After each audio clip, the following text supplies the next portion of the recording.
If you run a construction company in Virginia and you've been in business for 5 years or more, I need you to hear this, okay? Because you're already sitting inside one of the most active federal construction corridors in the entire country. And if you're not pursuing government contracts right now, your competitors are collecting contracts you don't even know were available. Welcome to GovCon Daily. And I'm Melinda Cologne. I've helped my clients win over $5.7 billion in contracts. And today I'm talking directly to the established Virginia contractors. Now, here's what we're covering today: what's actually happening in Virginia, the government construction spending right now, and why 2026 is a different kind of window. The strategy mistake that keeps qualified contractors invisible to the buyers who are already spending, and what the difference looks like between a firm that wins consistently and a firm that just bids and hopes. Now, what I share with you is not theory, it's what actually works in this market. So, let me make something I hear from Virginia contractors all the time. They say we look at government work before and it seemed like it was a locked up by these big firms and the companies keep winning and there's no room for us. I understand what it looks like and why you think that. I really do. But the truth is that nothing what's actually happening. It's not real in the market. Virginia has one of the highest concentrations of federal construction activity in the country. The Department of Defense alone operates multiple major installations across the state, like Fort Belvoir and Langley Air Force Base and Quantico, the Pentagon Facility Network, and then there's the AEC, or sorry, the ACE, the Army Corps of Engineers, that has a permanent presence managing construction procurement across the Mid Atlantic. And Virginia is one of its most active corridors. On top of all of that, the federal government is required by law to award a significant portion of its construction contracts, specifically to small businesses. These are the what they're called set aside contracts. I'm sure you're familiar with hearing them. The large general contractors and the national primes, they can't compete for them. They go to small and mid-sized firms by design. And it doesn't stop at federal. There are Virginia Department of Transportation, that's a state agency, and it runs one of the largest state construction procurement programs in the country. Now, these local governments across Northern Virginia, then you have Hampton Roads and you have Richmond region, are running active capital improvement programs right now. So these aren't federal contracts, but they are government contracts, and you should know them at every stage of the government network. Now, here's what I want you to think about: your commercial reputation was built project by project, right? But you didn't get the job because you submitted the lower number. You got it because the owner knew you'd deliver. You see, government contracting works on the same principle. Your commercial track record is already your proof of concept. The agencies that want what you already demonstrate, they are bidding and they don't have your track record. The reason it looks locked up isn't because it is. It's because it looks locked up because most contractors aren't visible to the people that are making decisions. And that's key. That's two completely different problems. And one of them is yours to solve. The market isn't closed. You're just not findable in it yet. And those are two completely different problems. And only one of them you just need to solve. Because here's where most Virginia construction firms go wrong, okay? And I want you to really sit with this because it changes everything. The majority of contractors who decide to pursue government work Start with a solicitation. They find an active bid on SAM.gov or state procurement portal, and they look at the requirements and they put a number together. That's just the wrong point. That's the wrong sequence. And it's why most first time government bids come back as losses. You see, the firms that win consistently in this market, they don't start with solicitations. They start months before it posts. They know which agencies are actively buying construction services in their trades and their geography. They have a capability statement that speaks the language contracting officers use when they're evaluating firms, and it's specific to their agency. This is all done before the solicitation ever goes live. Now, if you're looking at federal contracts, there's SAM.gov registration. You want to make sure that's current, accurate, and built to be found, not just to satisfy a checkbox. When it's solicitation posts, the winning firm isn't it's introducing themselves for the first time. The agency already knows who they are, and the bid is a confirmation. It's not an introduction. There's a term for this in the federal market. It's called pipeline development. And it means you're building relationships and positioning your firm before the opportunity is public. The time between an agency identifies a need and when the solicitation posts can be 6 months to a year. And that entire window is available to firms like yours that know how to use it. Virginia contractors have specific advantages here. They have the Army Corps of Engineers, they have the Naval Facilities Engineering Command, the GSA Public Building Service, and these agencies pre-qualify contractors that maintain vendor lists. They conduct market research, and a firm that shows up in that research phase has a capability statement on file, and a contact who knows their name is already ahead of every single firm that's waiting for the bid to post.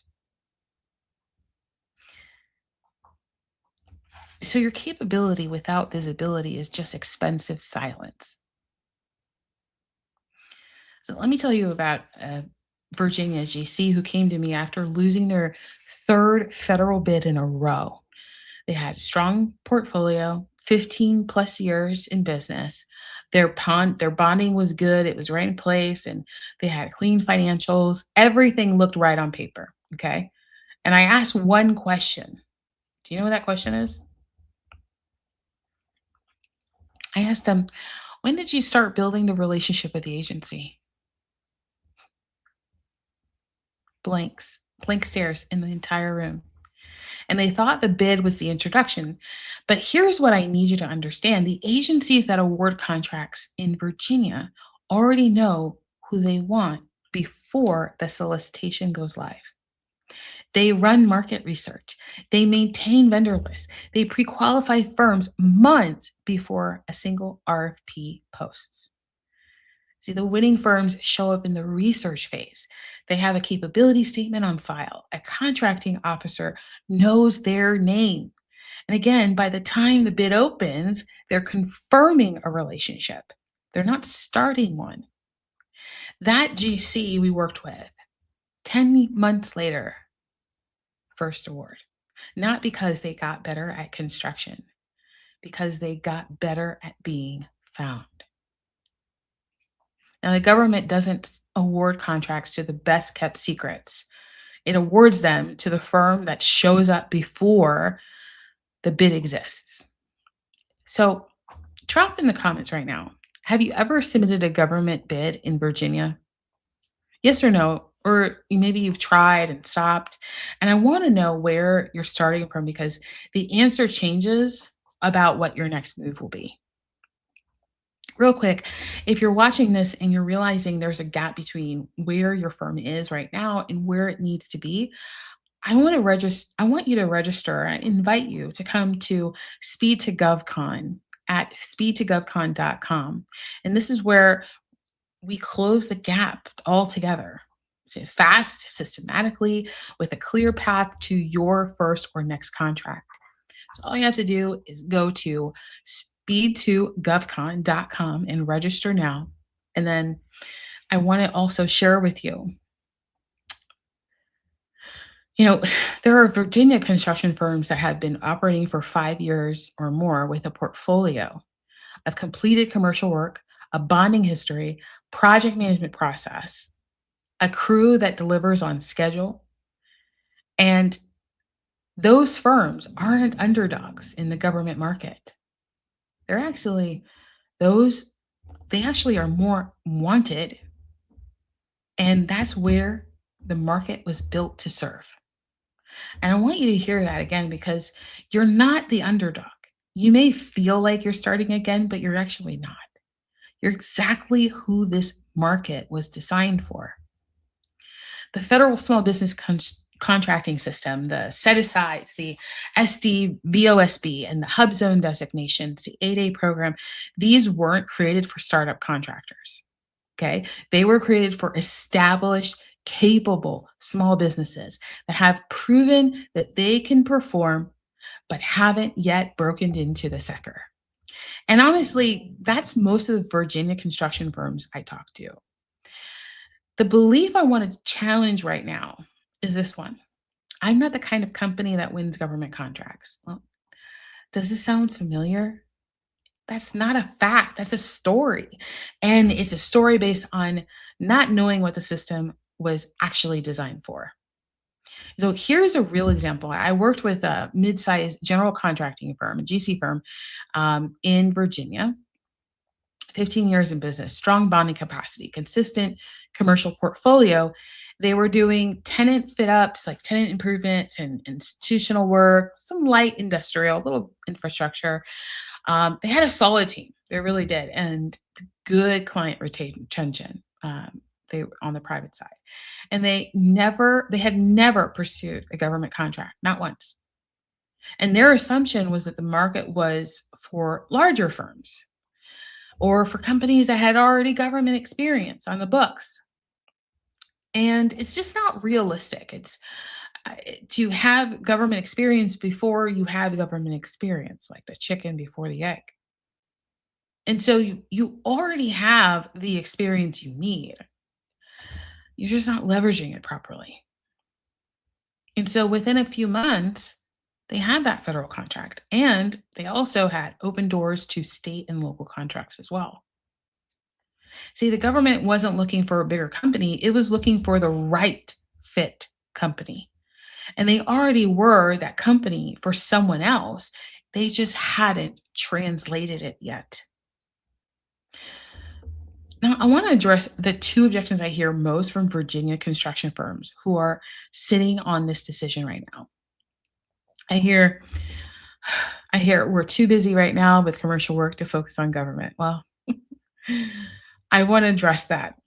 I want to tell you what actually it costs because government contracting has a lead time, right? Just like your existing book of business.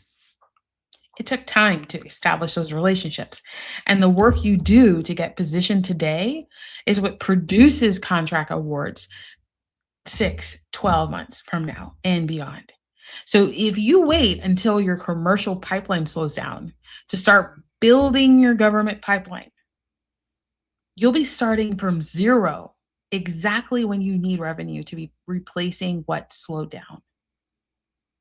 We don't want that. We don't want fluctuation. We want steady consistency.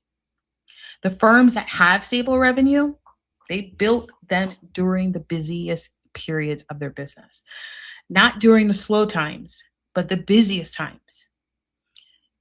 And they ended up not only competing with bigger firms, but they became one because they did things when it didn't make sense. Now, the second objection that I hear is compliance burden is too high. Like we can't afford it. We can't afford the overhead. We can't afford the overhead. No, here's what's true about what's happening here in 2026. The FAR, or the Federal Acquisition Regulation, is going through a significant streamlining right now. Okay, big time. And the compliance burden for small business entry into the federal market is getting lighter. It's not getting heavier. So that means that it's simplifying acquisition thresholds that allow agencies to award contracts under 250,000 with dramatically reduced documentation requirements.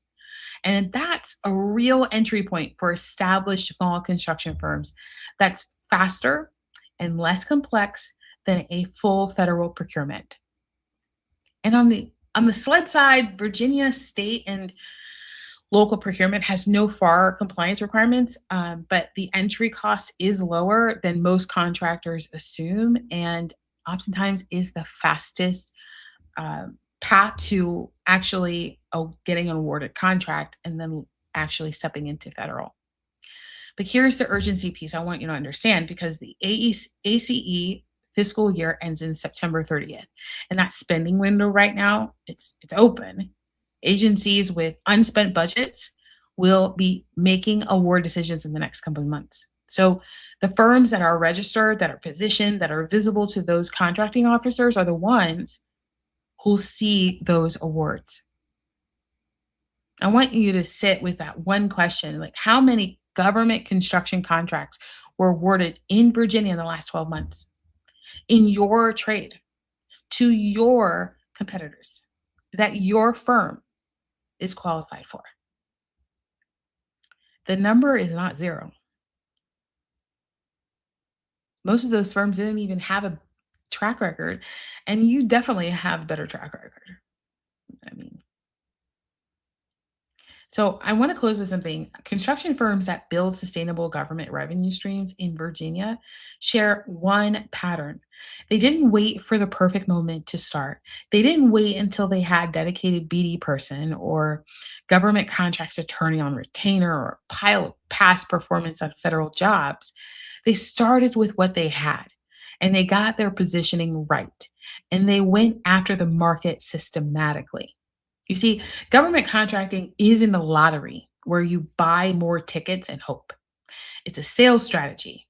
You identify the right buyers, you build visibility with those buyers before the opportunity posts, and you submit a response that already reflects a relationship, not a cold introduction.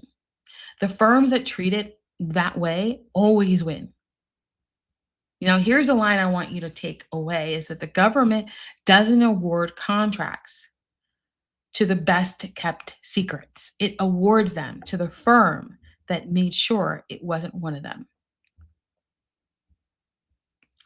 If you run a construction company in Virginia and you're ready to stop leaving contracts on the table, register for Speed to GovCon at speedtogovcon.com. And that's where established business owners like you get positioned, get visible, and get into the government contracting pipeline without spending years figuring it out alone. And that's where we do the work together. Now, if you want to know exactly where your firm stands before you get started, you can take our business assessment, and the link is down below. It takes about 10 minutes and it'll tell you specifically what's wrong in your business and what needs to be fixed before you go down that path. So if you really enjoyed this and this helped you, go ahead and just comment below or give me a like, and I'll see you in the next GovCon Daily.